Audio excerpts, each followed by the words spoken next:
last time we talked in January at the North American International Auto Show in Detroit.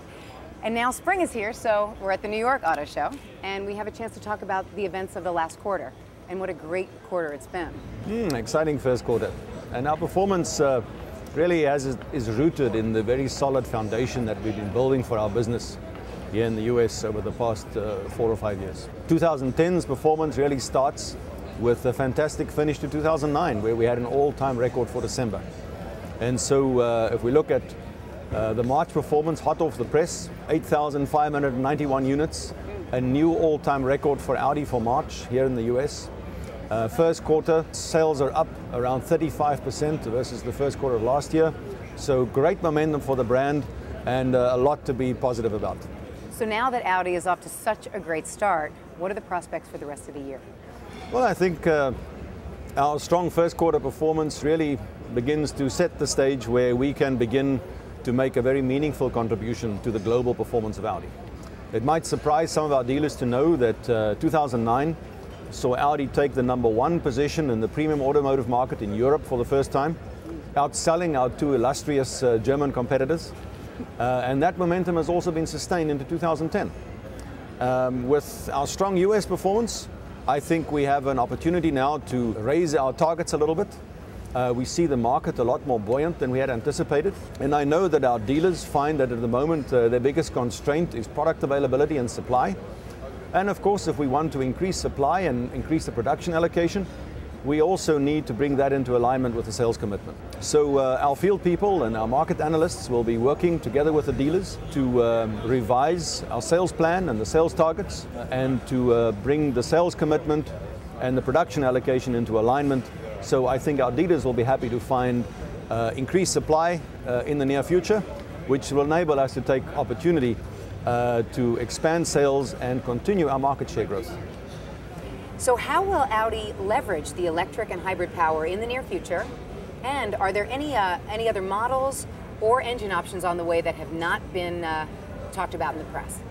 Well, I think firstly I would like to state that we remain totally committed to clean diesel technology. We certainly still believe that this is a very, very compelling avenue with which we can attain fuel consumption and emissions targets that are legislated and lie ahead of us. And the strong market reaction to clean diesel technology, where both the A3 TDI and the Q7 TDI have seen a sales mix of around 50% of total sales. The A3 TDI receiving the US Green Car of the Year award, and also Volkswagen Golf Diesel received the Global Green Car of the Year. So I think this underlines that society and experts everywhere are recognizing the great benefit and potential of diesel technology. And perhaps our legislators could also take note of this development. But with that said, we will all have to provide hybrids and plug-in hybrids in the future and fully electrically powered cars. And so Audi will rise to this challenge as well. And in typical Audi style, we saw a very audacious offer with the e-tron, which will go into production in 2012. And we can anticipate that this will be the first of a long line of new Audi e-tron electrically powered cars. The Q5 will be our first hybrid offering in the US, state-of-the-art technology. That will be complemented by the A6. And we also saw the announcement in Geneva of an A8 hybrid. These are some of the very compelling alternatives that we have to choose from in the future. So you recently attended the International Dealers Meeting in Barcelona, and I heard that the theme of the meeting was culture of progress, which we see as an extension of Audi's core brand values. Now, what were some of the key takeaways for our dealers that you can share with us? Well, I think we recapped a little bit the progress that we've attained as a brand. 5 years of market share growth, 3 consecutive years of all-time record metrics for brand image. All of these metrics are at record levels for Audi. So we're seeing great growth in showroom traffic, and this is why we are growing faster than BMW, Mercedes-Benz or Lexus. Very strong momentum for the brand now, and I think this sets us up well to accelerate even our strong performance that we've seen in recent years. Well, all this points to the importance of the new A8 and in shifting more buyers upstream in the product mix, right? It's what you called the CD shift, or the reference to the C segment and the D segment.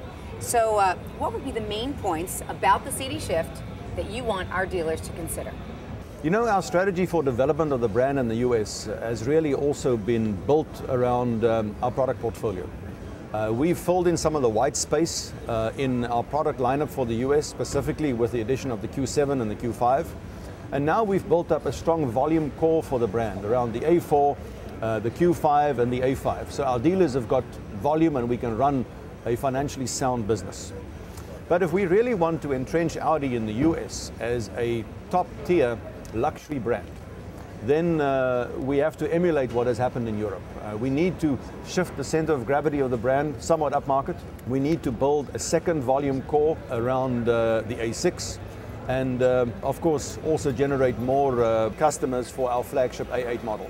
These are the people who are admired by the rest of us, and the cars they drive really do influence consumer attitudes and behaviors. The new A8 is an absolute breakthrough car. It is a benchmark for the market segment.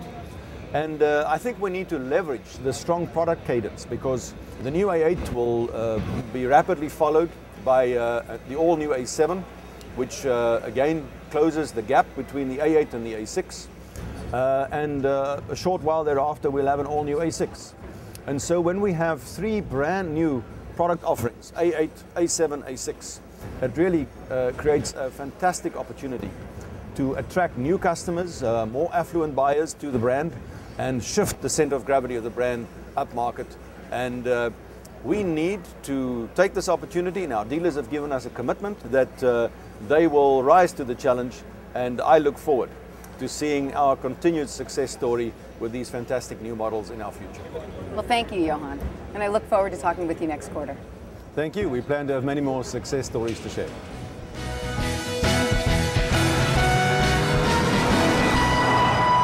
Like those styrofoam cups you're drinking from? Yeah. Gentlemen, please step out of the car and put them on the hood.